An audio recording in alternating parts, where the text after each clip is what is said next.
Hoje a gente mergulha numa figura, assim, muito marcante do Brasil, né? Padre Cícero Romão Batista. Uma figura central, sem dúvida.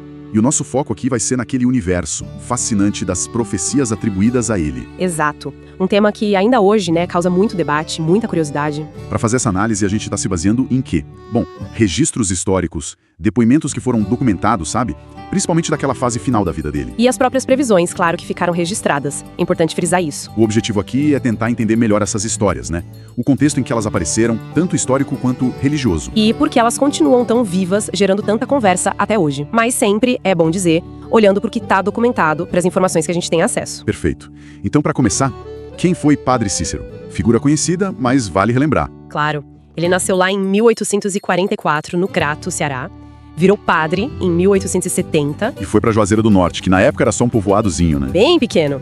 E ele ficou lá até morrer, em 1934. A presença dele, assim, transformou completamente o lugar. Juazeiro virou esse centro de peregrinação gigante que a gente conhece hoje. E parece que teve um momento chave, um estopim para essa transformação toda. Lá em 1889. O que aconteceu? Ah, sim. O famoso episódio da hóstia. Durante uma missa, a hóstia teria virado sangue na boca de uma fiel, a Beata Maria de Araújo. E tinha muita gente vendo. Muitos relatos de testemunhas oculares, sim. Isso foi crucial. E qual foi a reação? Imagino que tenha sido um rebuliço. Total. E a reação mostra muito do fenômeno Padre Cícero. A Igreja Católica Oficial, ela investigou, mas nunca reconheceu como milagre, sabe? Mas pro povo dali o que valeu foi o testemunho direto, o ver com os próprios olhos. A fé popular se agarrou naquilo. Entendi. Inclusive tem a história que o paninho, o linho que usaram pra limpar a boca da Beata ficou manchado de sangue. Dizem que o Padre Cícero guardou e que ele ainda existe. Já foi até analisado depois. Nossa, e a partir daí a fama dele explodiu, né? Como rastilho de pólvora. As romarias começaram, gente vindo de todo canto pra Juazeiro. E a cidade cresceu muito rápido, né? De menos de 1.000 para mais de 15.000 pessoas. Impressionante. E ele não era só um líder religioso, Isso é importante. Não mesmo. Pelo que consta, ele virou um líder comunitário em todos os sentidos. Exatamente, organizou a questão das terras, incentivou a agricultura, criou sistemas de irrigação que trouxeram até uma certa prosperidade para a região. Ele era referência para tudo. Tem até um depoimento interessante, de um comerciante, José Marrocos. Sim, pro jornal O Povo, lá em 1964.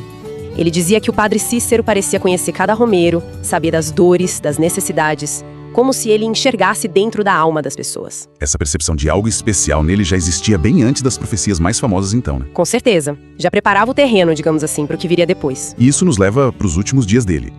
É aí que essas histórias de profecias ganham mais força, certo? Exatamente. A gente está agora no começo de 1934.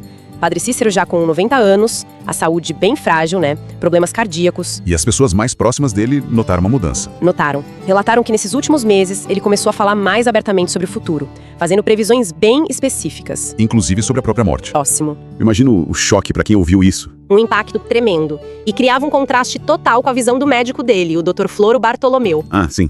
O médico não acreditava nisso. Não, ele até anotou no diário pessoal dele, com certo ceticismo, algo como: o padre insiste que vai morrer em julho, mas não tem fundamento médico para essa certeza. O embate clássico, Fé versus ciência. Totalmente. E nesses últimos meses, ele teria compartilhado essas visões com algumas pessoas-chave. Quem, por exemplo? O professor José Bernardo da Silva, o padre teria pedido para ele anotar o que estava por vir, a Beata Mocinha, que era tipo secretária e confidente dele, Joaquim Sabiá, o sacristão, Pedro Batista, um fazendeiro amigo. E todos eles confirmaram depois. Confirmaram. Contaram que ouviram o Padre Cícero descrever coisas que, pra época, soavam absurdas. Tipo o quê? Os relatos falam de máquinas voadoras, guerras inimagináveis, invenções impossíveis. Tenta se colocar no lugar deles, Sertão do Ceará, 1934. Ouvir isso devia parecer delírio puro. Sem dúvida. E a previsão mais próxima, a da morte dele, acabou se confirmando de um jeito impressionante. Muito. Chegou o dia 20 de julho de 1934. Segundo os relatos, ele reuniu os mais próximos de novo, estava lúcido, tranquilo, e disse: "Hoje é o dia, não chorem por mim, chorem pelo que está por vir." Uma frase forte e enigmática. Muito. A Beata Mocinha, muitos anos depois, numa entrevista nos anos 70, ela contou como foram essas últimas horas. E como foi? Ele pediu para vestir a melhor batina, aquela de missa solene. Ajeitou o crucifixo no peito, deitou na cama, calmamente. Horas depois, faleceu. Uma morte serena, quase. Controlada. E o médico, o Dr. Floro, o que ele disse? Aí que tá. A reação dele só aumentou o mistério. Oficialmente, ele declarou que não tinha explicação médica pro momento exato da morte. A frase que ficou registrada foi tipo: "É como se ele tivesse simplesmente decidido morrer." Nossa. Isso deve ter reforçado demais a aura de santidade dele. Com certeza. E a notícia correu o sertão numa velocidade incrível pra época. Em menos de 24 horas já tinham mais de 10 mil romeiros em Juazeiro pro velório. 10 mil pessoas? E o velório em si também teve coisas estranhas, né? Teve. O corpo ficou exposto por 3 dias. E os relatos da época, que saíram em jornais e ficaram na memória do povo, falam que não tinha sinal de decomposição e que o corpo continuava morno, apesar do calorão da região. Detalhes que, para quem tinha fé, eram provas definitivas, né? Provas irrefutáveis de santidade. E a imprensa local percebeu essa atmosfera toda. O Jornal do Comércio de Fortaleza, já no dia 22 de julho, 2 dias depois, publicou uma nota. Exato, falando da morte anunciada e do mistério das profecias que ele tinha deixado. Ou seja, essa ideia das previsões começou a circular logo em seguida. E com ele morto, surgiu a necessidade de preservar essas palavras, né? Sim, os devotos que estavam lá nos últimos dias, o professor José Bernardo com as anotações, a Beata Mocinha, Pedro Batista, Joaquim Sabiá com as memórias, eles começaram a compartilhar o que ouviram. Registraram tudo oficialmente. Isso foi fundamental. No ano seguinte, 1935, um grupo deles foi a um cartório lá em Juazeiro mesmo e registraram as profecias. Esse documento é talvez a peça central dessa história toda. Registrado em cartório. Isso dá um peso enorme. Sem dúvida. Foi o tabelião Manuel Alves de Figueiredo quem lavrou o documento. E ele lista 13 previsões específicas atribuídas ao padre Cícero. E as testemunhas? O tabelião fez questão de registrar que as testemunhas eram pessoas idôneas e que elas foram lá sob juramento para contar as palavras proféticas que ouviram direto do padre. Ter isso documentado em 1935, antes de muitos eventos acontecerem, isso complica muito a ideia de que foi tudo inventado depois, né? Exatamente. É o que torna a história tão resistente a explicações fáceis. E esse documento circulou? Circulou. Primeiro em cópias feitas à mão, que se espalharam pelo Nordeste. Gente importante da nossa cultura, tipo o Câmara Cascudo, já falava dessas profecias nos anos 50. E depois, nos anos 70, um pesquisador americano, o Ralph Della Cava, também documentou isso no trabalho dele sobre Juazeiro. Então, a existência desse registro e das profecias está bem estabelecida historicamente. Entendi. Bom, então vamos entrar no conteúdo dessas 13 profecias. É aqui que a coisa fica ainda mais intrigante, né? Fica sim. A gente pode até agrupar por temas para entender melhor. Ótima ideia. Que tal começar com aquelas que parecem falar de guerras e tecnologia? Coisas que deviam soar como ficção científica em 1934. Perfeito. A primeira, por exemplo, está registrada como: vejo uma guerra terrível vindo da Europa, irmãos matarão irmãos e o mundo arderá em chamas. E 5 anos depois, 1939, começa a Segunda Guerra Mundial. Impressionante a proximidade. Muito. O próprio professor José Bernardo, aquele que anotou, comentou em 1945 que na hora achou que era delírio do padre, mas que depois viu que ele tinha descrito com precisão os bombardeios, as cidades destruídas. E a tecnologia? Tinha algo sobre aviões? Tinha. Aqui fala de pássaros de ferro que cruzarão os céus levando pessoas. A aviação comercial era quase nada no Brasil naquela época. Praticamente inexistente para a massa. A Beata Mocinha disse, anos depois, que ele descrevia máquinas enormes voando sobre oceanos, com centenas de pessoas dentro. Ninguém conseguia acreditar naquilo. E a comunicação à distância? Também tem. As pessoas falaram umas com as outras mesmo estando distantes. Verão imagens que acontecem longe. Televisão e telecomunicações, basicamente. Décadas antes de se popularizarem aqui. O sacristão Joaquim Sabiá teria dito lá nos anos 60 que lembrou na hora das palavras do padre quando viu a TV chegar em Juazeiro.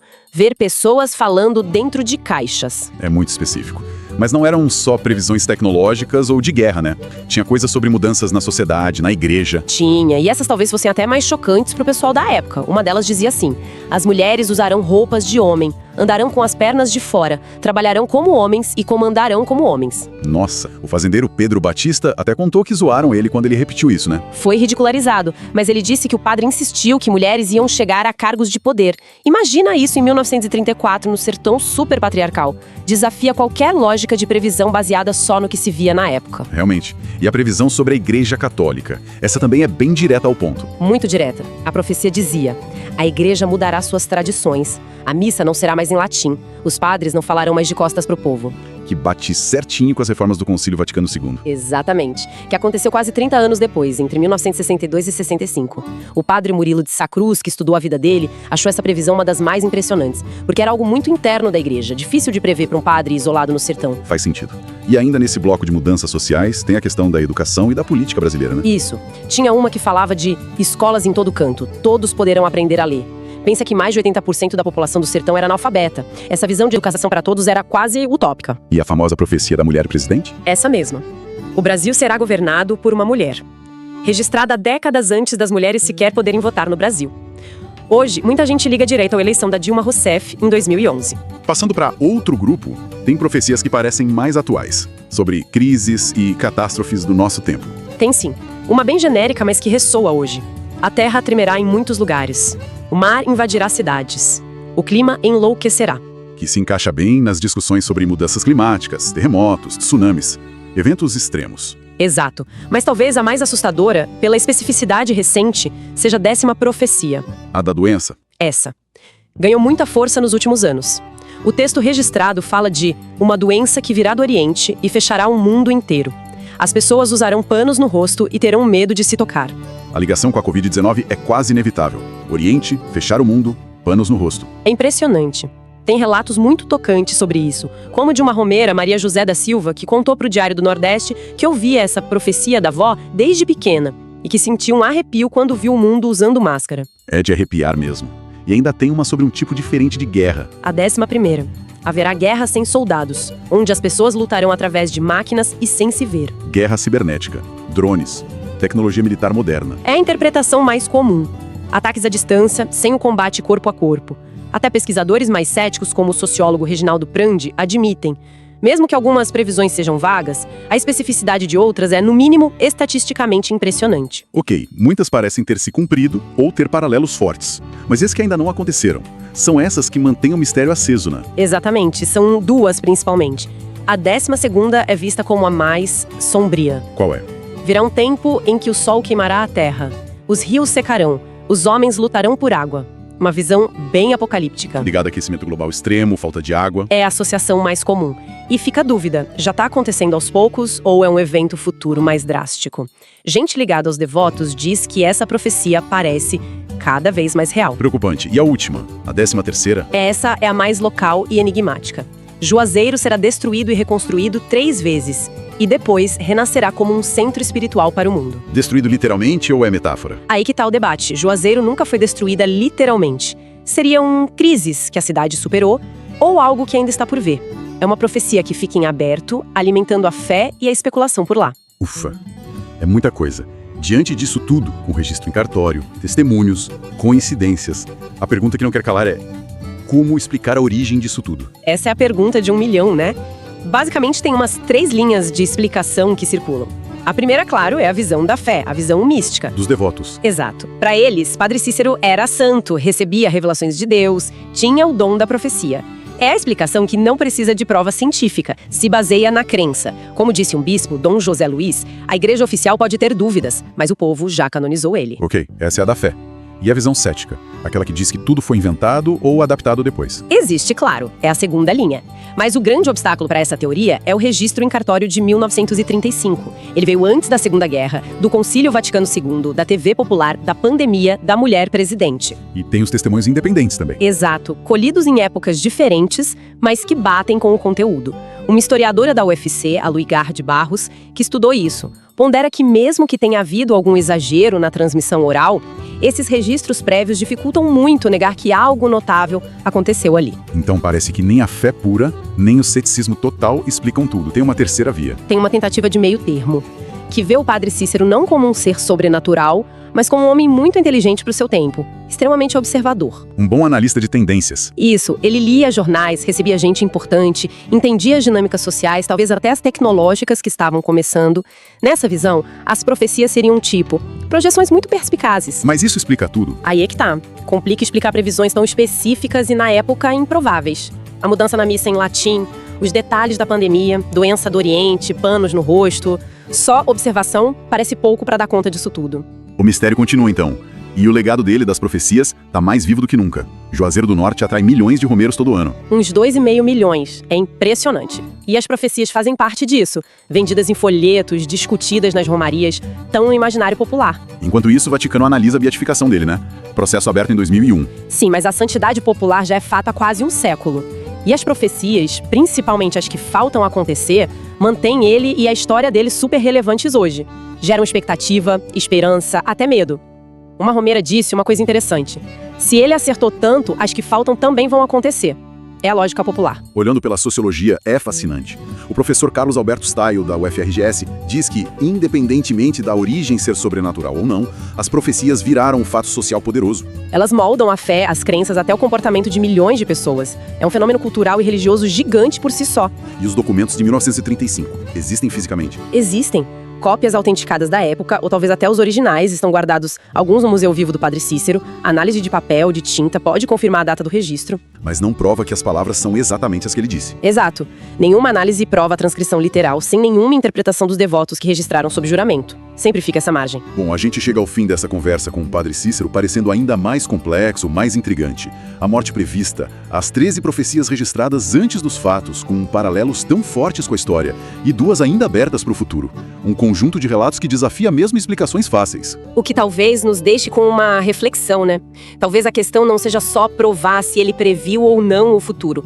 Talvez o mais interessante seja pensar o que a força desses relatos, a fé que eles geram, o mistério em si. O que tudo isso diz sobre nós. Sobre a memória coletiva, a busca por sentido. Exato. A busca humana por um norte diante do tempo, do desconhecido. Seja qual for a origem dessas palavras, revelação, inteligência, acaso ou tudo misturado, elas continuam ecoando e nos convidam a olhar para o passado, para o presente e talvez para o futuro de um jeito diferente.